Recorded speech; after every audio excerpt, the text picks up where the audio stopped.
Hello les amis, ravi de vous retrouver en ce samedi 5 juin 2021. Alors comme vous le voyez, comme on l'a dit hier, on est sur une journée qui est plutôt corrective aujourd'hui. On est samedi, généralement c'est un petit peu comme ça que se passent les week-ends en ce moment. On a un samedi qui est plutôt correctif, peut-être un maximum de prise de profit ou alors des personnes qui capitulent directement parce que voilà, elles ont l'impression que le marché va être shorté et que le marché va continuer à la baisse. Et généralement on a un dimanche qui lui est un petit peu plus clément et on va dire qui est racheté. Donc on a un Bitcoin qui corrige de quasiment 3% cet après-midi. Il est aux alentours des 35 918 dollars. Une Bitcoin dominance qui est un petit peu sur les mêmes taux que hier, donc ça ne bouge pas énormément. Un Ethereum qui corrige un petit peu lui aussi, mais comme d'habitude, on voit qu'il corrige moins que le Bitcoin. Donc on voit que Ethereum actuellement est bien plus fort que le Bitcoin. Donc lui, il corrige que de 1,76%. Il est aux alentours des 2614 dollars. On a quelques contre-performances à noter, notamment le BNB à plus 2,55%. On a Dodge qui pousse un petit peu 3,02%. On a le Solana qui nous pousse quasiment 5% cet après-midi. Et autrement, on voit qu'on a une journée qui est plutôt corrective de la part de la map en général. Donc voilà, ça va être très intéressant. On va aller voir ça ensemble sur les graphiques de toute façon.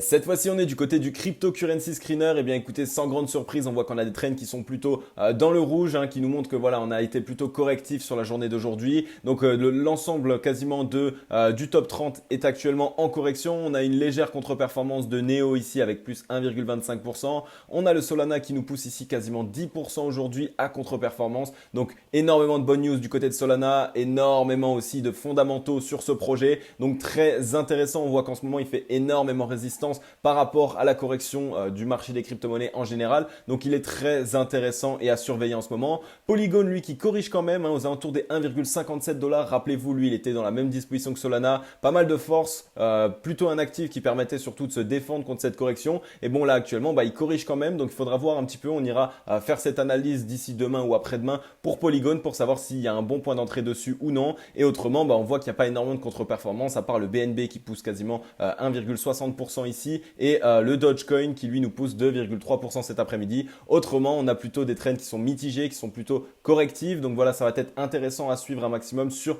les graphiques directement.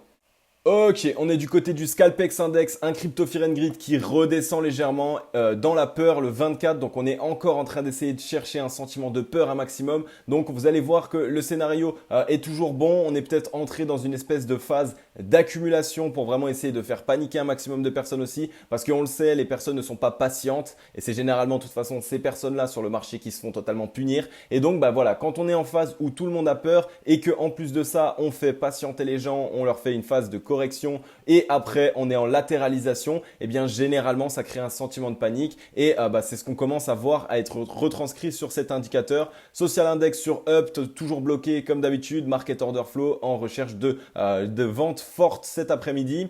On va voir au niveau du graphique que ça a été assez intéressant et que c'est vraiment en train de nous montrer qu'on est peut-être en grosse période d'accumulation.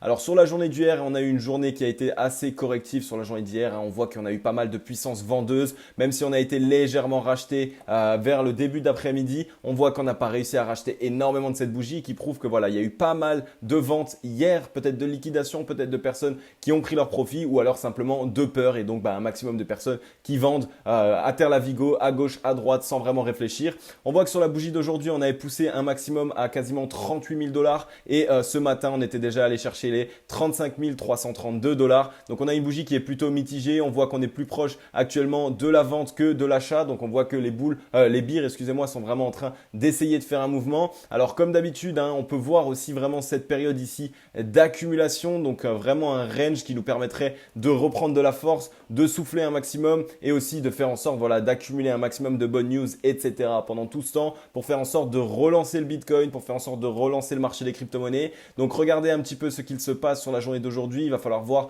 comment est-ce qu'on clôture. Est-ce qu'on arrive à clôturer à peu près en milieu de bougie, ce qui nous donnerait une indication plutôt d'indécision et donc plutôt une possibilité que les boules puissent reprendre la main. Ou alors on va essayer sur ce week-end d'aller retester ici cette borne basse du range qui est aux 34 000 quasiment 500 dollars. Donc on irait la retoucher. Il faudrait évidemment ne pas clôturer en dessous parce que si on venait à clôturer en dessous, alors là ce serait un scénario qui serait totalement bearish et donc de cette manière, il faudrait prendre plutôt on va dire un scénario qui serait bearish et il faudrait essayer de voir un petit peu plutôt comment est-ce qu'on va se défendre de cette baisse. Mais actuellement c'est pas forcément ce qu'on nous montre. On voit qu'on tombe pas non plus comme des pierres tombales. on est simplement en train d'essayer de corriger. Donc peut-être aller chercher ici ce niveau pour rebondir par la suite et avoir toujours ce niveau ici des 39 249 dollars qui nous fait toujours office de résistance. On n'a pas eu assez de force pour le passer, donc pour l'instant peut-être besoin d'une latéralisation pour vraiment essayer de récupérer de la force, pour récupérer des liquidités et pour accumuler un maximum de news aussi, puisque rappelez-vous les fondamentaux et les news évidemment sur le marché des crypto-monnaies, ça va être ce qui va généralement permettre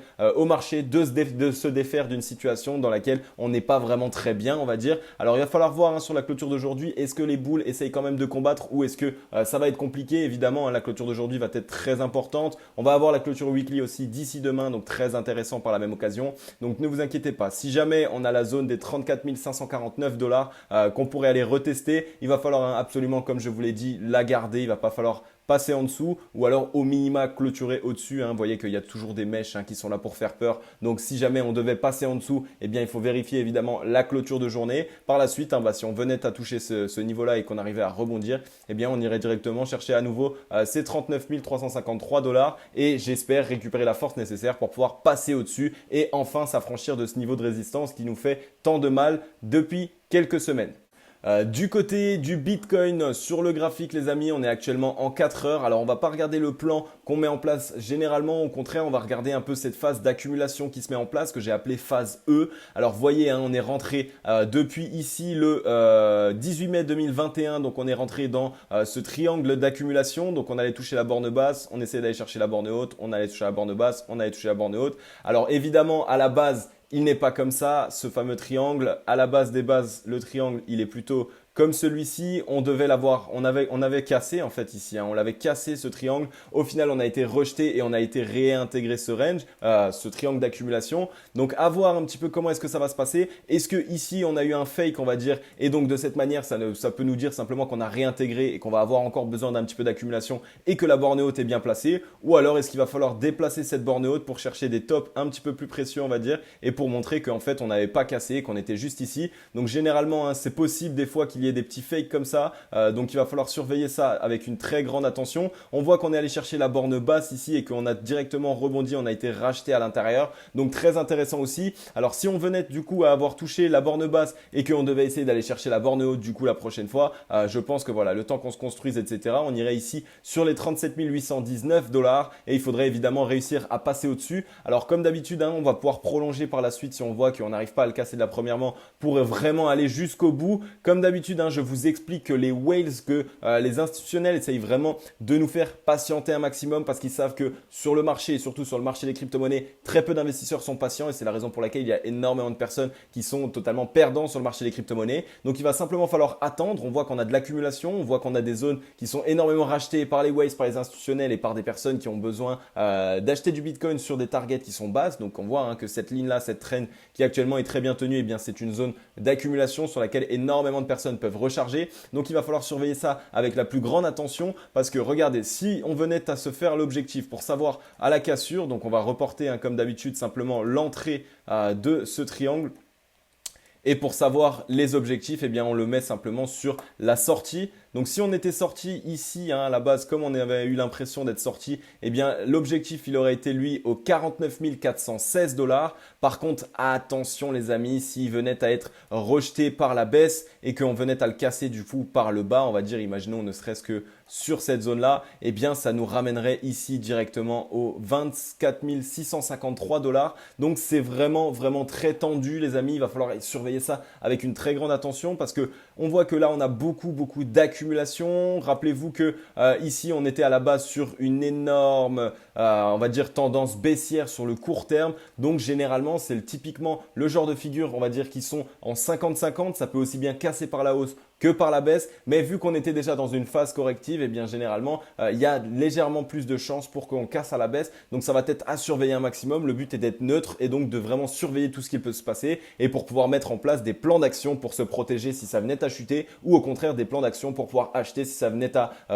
continuer à la hausse. Donc il va falloir regarder ça avec la plus grande attention. En tout cas, le Bitcoin actuellement, on voit qu'il est toujours dans ce sentiment d'essayer de nous faire peur un maximum. Il y a beaucoup de gens qui tremblent, beaucoup de personnes aussi qui sortent du marché directement, qui lâchent leur liquidité. Le but va être de travailler le mental, les amis. Si vous êtes encore sur le marché, si vous n'êtes pas encore sorti totalement du marché, eh bien c'est que votre mental est plutôt bon actuellement. Et par contre, si vous êtes frileux et que si vous avez vraiment peur tous les jours, vous regardez votre graphique et vous avez peur de ce qui se passe, eh bien c'est que vous n'avez pas encore le mental d'investisseur également. Donc attention sur le marché des crypto-monnaies, hein. Énormément de personnes deviennent fous directement, simplement parce que il y a énormément de fausses indications, de pièges. On peut perdre beaucoup d'argent comme on peut en gagner beaucoup. Donc il va falloir surveiller ça avec un maximum d'attention. De toute façon, pendant les prochains jours, on va vraiment voir à où est-ce qu'on en est. Comme d'habitude, si là on avait trouvé le rebond, eh bien ce serait plutôt intéressant puisqu'on pourrait essayer d'aller chercher la borne haute et j'espère cette fois-ci enfin aller la casser. On voit qu'au niveau des volumes, c'est toujours pas très intéressant les volumes, surtout qu'on voit que sur la cassure ici, on a eu 0 volume, ce qui veut dire que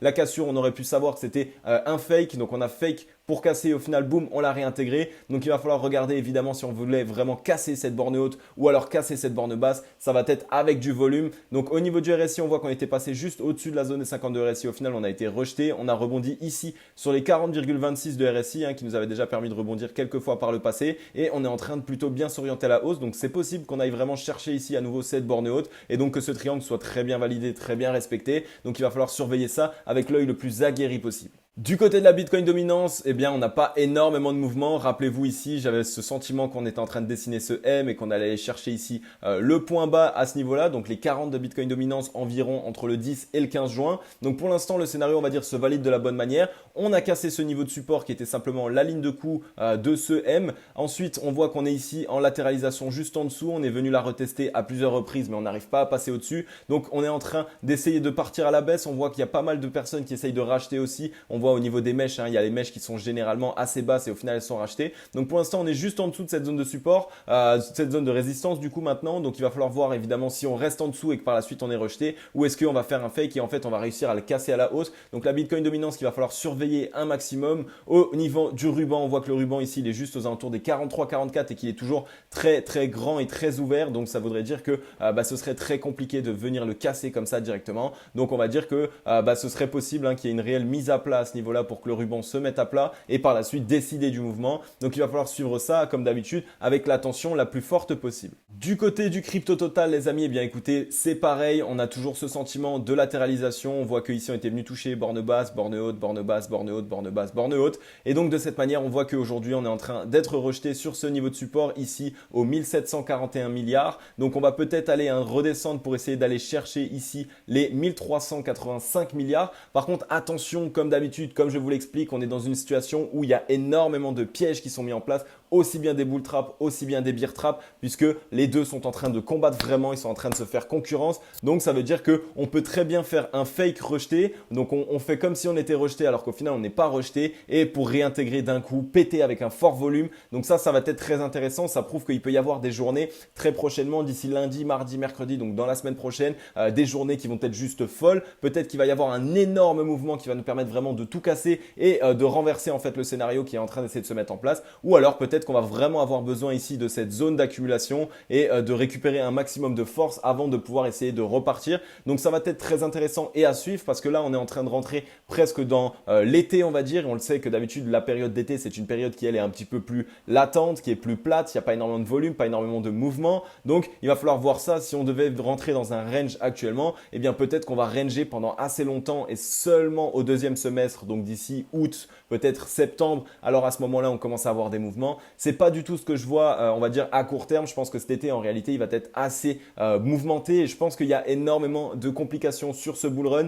des choses qu'on n'avait encore jamais vues sur les anciens bull run, et c'est la raison pour laquelle il faut absolument surveiller tout ça un maximum. Comme d'habitude les amis, si vous aimez les analyses que je vous réalise au quotidien et si elles vous permettent de savoir un petit peu mieux ce qu'il se passe sur le marché des crypto-monnaies, eh bien n'hésitez pas à lâcher un gros like et un gros commentaire. N'hésitez pas aussi à me donner des conseils, n'hésitez pas à me donner des altcoins que vous aimeriez que j'analyse dans les prochaines vidéos. Et si toi qui regardes cette vidéo, tu n'es toujours pas abonné, eh bien écoute, fais-le l'ami parce que je réalise une vidéo par jour dans lesquelles je te réalise un update de marché, je te donne les news, les actualités, j'essaie aussi de te donner évidemment la tendance qui se passe généralement sur le marché des crypto-monnaies et aussi je te donne des projets qui vont très largement exploser dans les prochains temps. Donc n'hésite pas à t'abonner et à activer la cloche pour être toujours au courant des dernières vidéos que je sors. Donc voilà, en tout cas, on voit qu'on est sur une période un petit peu d'hésitation. Comme d'habitude, n'oubliez pas qu'on voit qu'on a les mèches qui sont plutôt pas mal rachetées aussi, les mèches baissières. Donc ça veut dire que peut-être on est vraiment ici en train de vouloir créer encore le dernier bear trap pour que vraiment il y ait un maximum de personnes qui se disent ça y est, on repart à la baisse, on short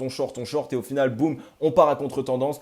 Vous le savez, aujourd'hui, là, le seul mouvement qui va se passer, ça va être le mouvement qui va récupérer un maximum de liquidité. Donc si tout le monde pense qu'on est baissier, si tout le monde vraiment est négatif dans sa tête, eh bien on va partir de l'autre côté. Par contre, inversement, si tout le monde prend la confiance, si tout le monde est euphorique et tout le monde croit qu'on va aller chercher de nouveaux sommets, eh bien là, ça va être le rect directement et on va être shorté. Donc ça va être à suivre un maximum comme d'habitude. On voit qu'au niveau des volumes, on a un volume qui est sur le déclin. Donc pareil, il y a peut-être un mouvement qui est en train de se mettre en place. Au niveau du RSI, on avait rebondi ici quasiment sur la zone des 50 de RSI. On a été rejeté. On est actuellement plutôt à plat. Donc voilà, on voit qu'on est en train d'essayer de récupérer de la force. On va voir si c'est de la force acheteuse ou de la force vendeuse.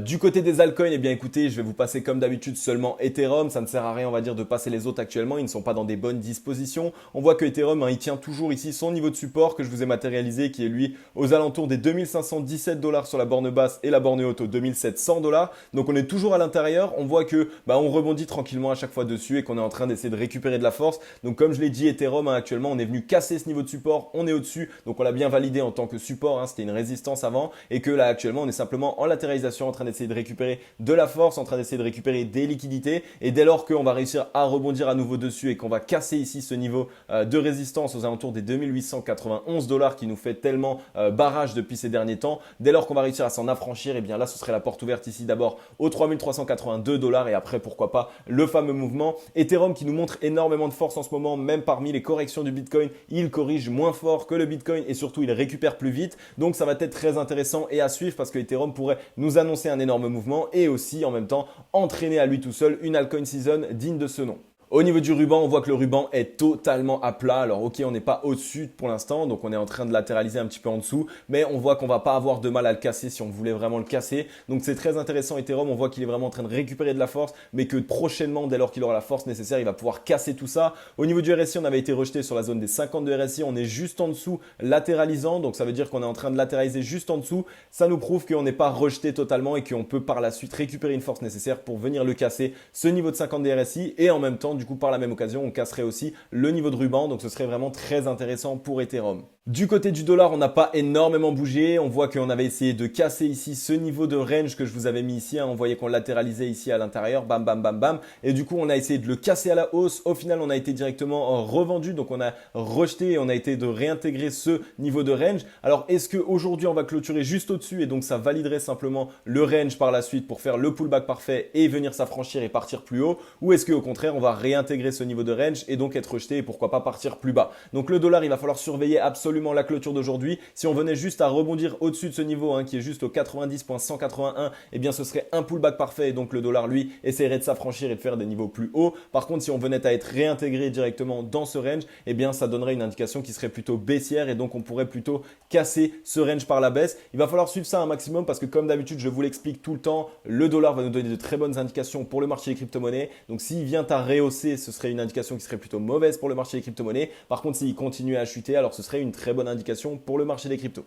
Du côté de Twitter, on a Enter de Cryptomatrix qui nous dit un tweet qui est assez marrant mais qui est aussi très intéressant. Il nous dit que dans l'émission de ce matin, donc il a fait une émission ce matin, il disait que Elon Musk ne s'est pas encore exprimé au sujet de TH. On dirait que ça ne va pas tarder. Donc Elon Musk, il nous met un tweet ce matin qui nous dit I pretty much agree with Vitalik. Donc il dit il est vraiment en accord avec Vitalik Buterin qui est simplement le créateur de Ethereum. Donc très intéressant, on le sait, Elon Musk en ce moment qui fait un petit peu la pluie et le beau temps sur les crypto-monnaies en général. Donc si maintenant il vient à essayer de mettre un petit coup et un petit peu son nez aussi dans Ethereum, j'espère que ça sera à la hausse. On voit que son tweet, évidemment, ce serait un tweet qui est très bien pris par la communauté et qui pourrait faire pousser un petit peu Ethereum. Donc il va falloir suivre ça évidemment avec un maximum d'entrain et un maximum les yeux ouverts, puisqu'on le sait que quand Elon Musk met un tweet sur une crypto-monnaie, généralement c'est très bullish pour cette crypto-monnaie. Donc il va falloir suivre ça comme d'habitude.